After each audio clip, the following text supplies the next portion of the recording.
नैतिकता सत्संग के प्रेमी सभी श्रद्धालु श्रोताओं को संबोधित श्री का जय जिनेन्द्र नमस्कार। आत्मानंदी अनंत सिद्ध अरिहंत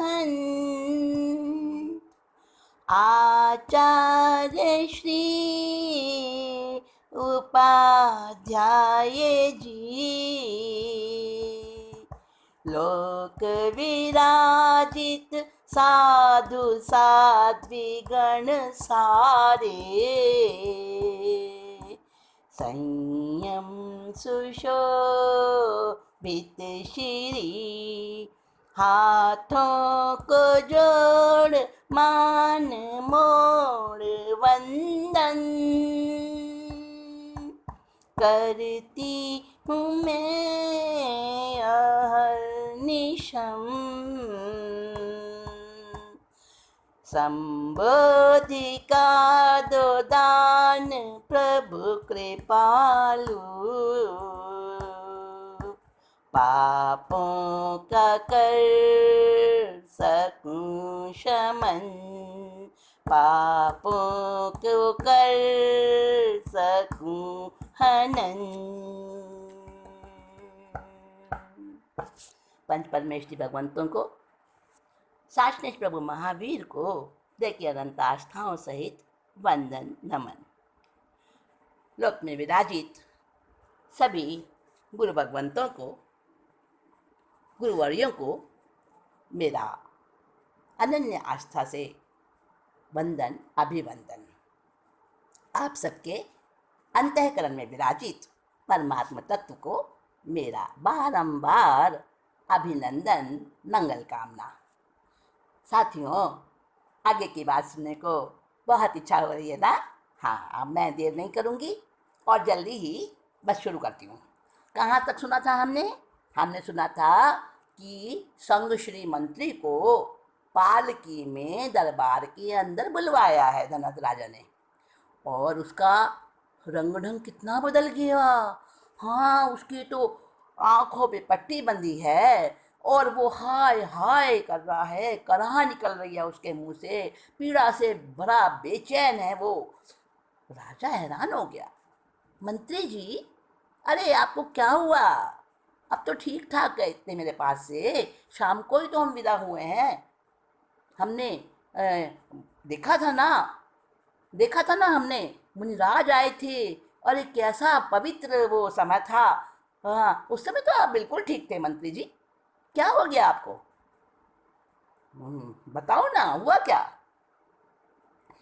धनद कहे मंत्री वर बोलो, बीती शाम जो भी देखा, जो कुछ भी तुमने देखा, 2 दिन से आंखें दुखती हैं, मैंने तो कुछ भी नहीं देखा, राजन कुछ भी नहीं देखा। दोहराता राजा वो घटना, नटता ही रहा संग श्री मुंडित वंशी भूप धनद का शासन वेना तट नगरी। बेशर्मी और झूठ का संगम देखा धनद हैरान हुआ, देख के धनद हैरान हुआ। सचमुच आँखों में हुई पीड़ा, झूठ का सच्चा फल ये हुआ, झूठ तो उसी समय सच हुआ।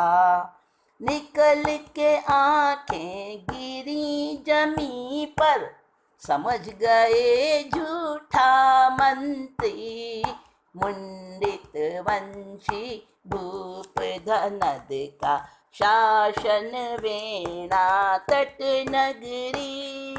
देख तड़पते करुणा उमड़ी, मंत्री अब भी सच कह दो, मंत्री अभी भी सच कह दो।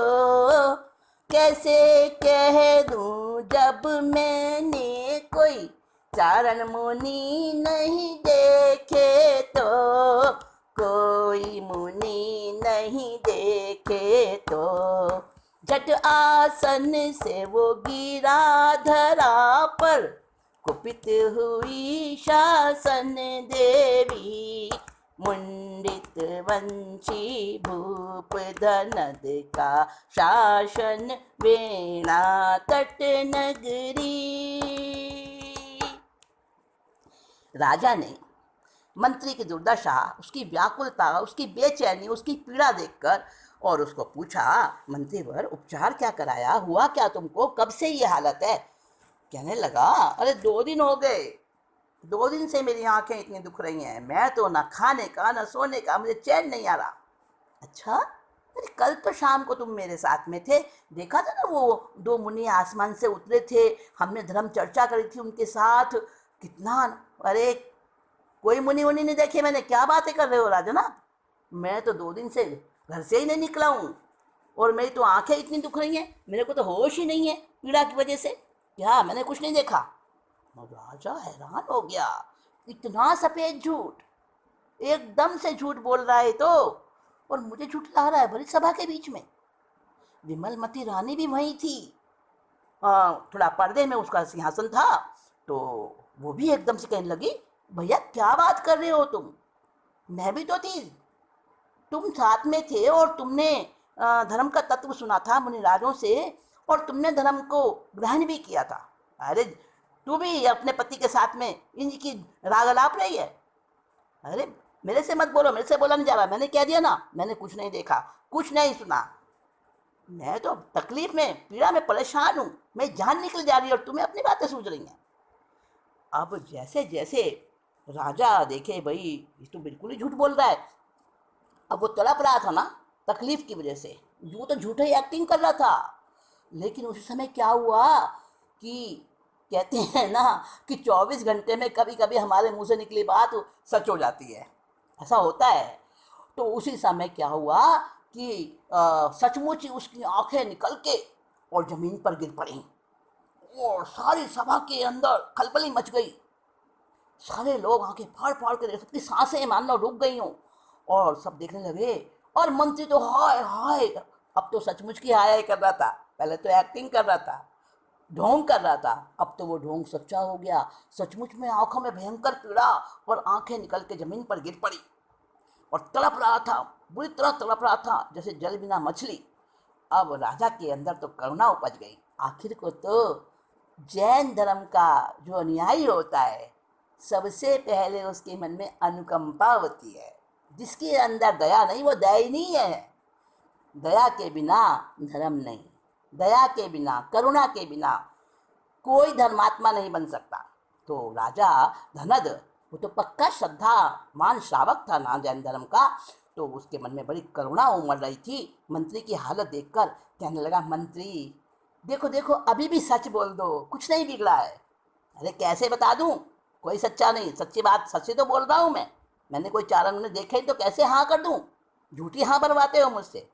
और ऐसा बोलते के साथ ही आसन से भी नीचे गिर पड़ा, जो उसका बैठने का स्थान था ना, आसन ऊंचा, मंत्री का आसन तो ऊंचा ही होता है, राजा के समान ही होता है, थोड़ा सा राजा से हल्का सा नीचा होता है, तो ऊंचे आसन पर वो बैठा था, आसन से नीचे जमीन पर गिर पड़ा था धड़ाम से, और शासन देवी कुपित हो गई उससे, इससे संश्री से, उसके झूठ पर, उसके कपट पर, उसके मिथ्यावाद के मृषावाद के सेवन पर शासन देवी कुपित हो गई।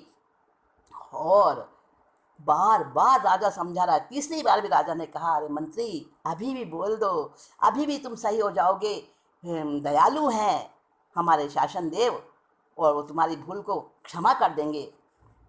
मिथ्यामति का जहर भयंकर, रोम रोम में बस जाता, रोम रोम में बस जाता, दुख भोगे लेकिन न दुराग्रह, मूर्ख कभी तजने पाता, मूर्ख न वो तजने पाता।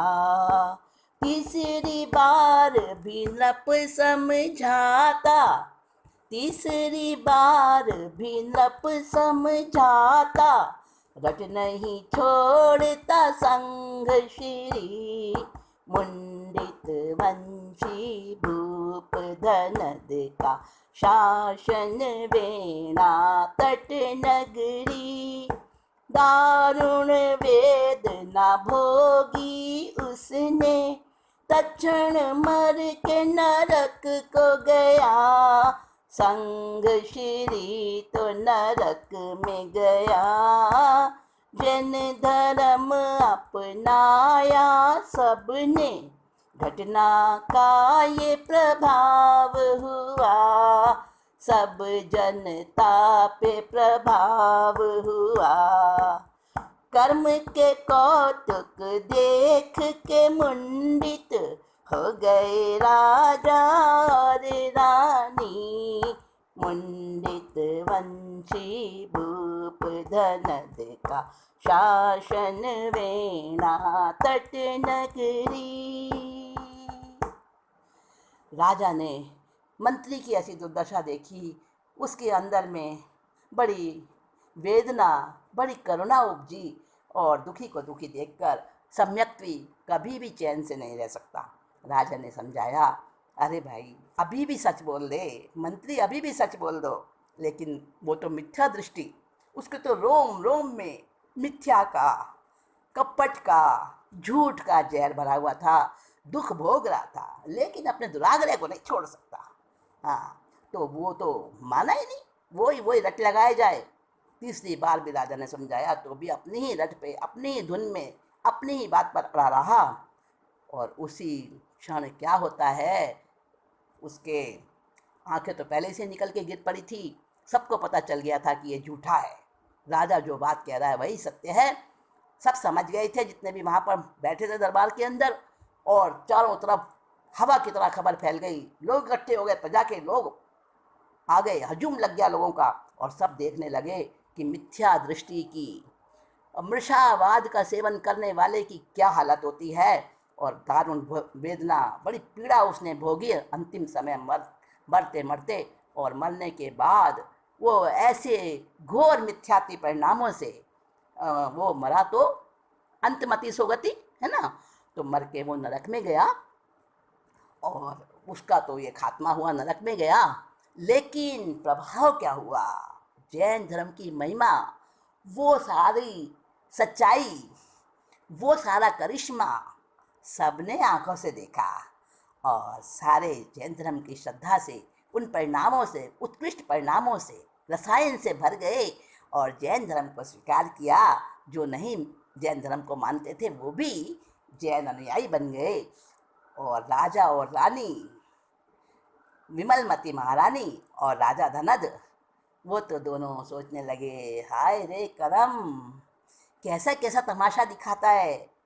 उनको अपने मंत्री के ऊपर गुस्सा नहीं आया, बल्कि सजग हो गए कि कर्म बांधा हुआ कभी भी व्यर्थ नहीं जाता, अपना फल जरूर चखाता है। ये इसके कर्म के फल हैं, पहले बांधे हुए होंगे, भोगे इसने, हाय रे कर्म, इस कर्म को काटना है हमें। तो दोनों राजा और रानी दोनों ही मुंडित अर्थात पंचमुष्टि लोच करके और गुरु गुरनी के पास में वो संयम जीवन अंगीकार कर लिया उन्होंने। दोनों ही मुंडित वंश के राजा अब मुंडित हो गए। अब जो उनके पुत्र थे वो राजा बने, उसके बाद उनके बेटे संतान जो भी, वो मुंडित वंश कहलाता रहा और मुंडित वंश इस प्रकार से आगे बढ़ता रहा।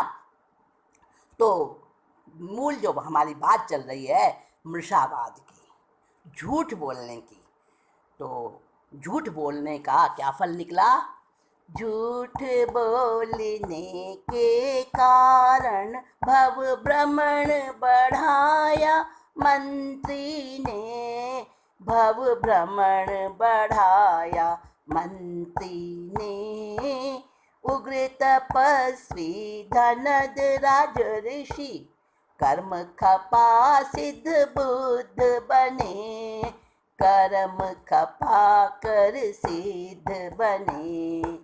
ऊंचे देवलोक में जाकर उपनी आर्या विमलमती, मुंडित वंशी भूप धनद का शासन वेणा तट नगरी।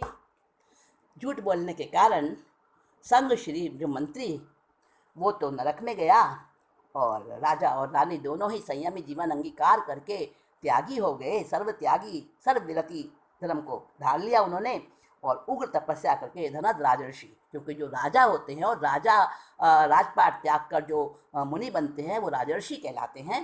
तो धनद राजर्षि जो है उग्र तपस्या करके और उन्होंने केवल ज्ञान प्राप्त किया और सिद्ध बुद्ध मुक्त हो गए, उसी जन्म में सिद्धि पाई उन्होंने।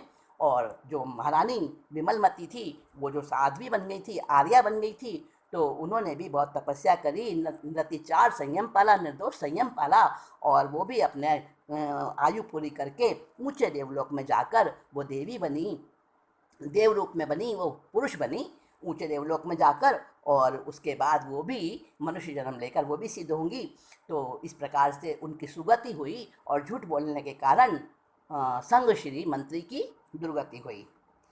हैं दृष्टांत अनेकों जिनमें मृषावाद का कुफल कहा, मृषावाद का कुफल कहा, दारुण पाप ये इसके कारण, बहुतों ने चिर कष्ट सहा, कितनों ने ही चिर कष्ट सहा, तजो असत्य और मिश्र वचन को, अब सुनो सत्य की जादूगरी, मुंडित वंशी भूप धनद का शासन वेणा तट नगरी, सत्य के साधक की संबोधि, उज्ज्वल हो के दमकती है, उज्ज्वल हो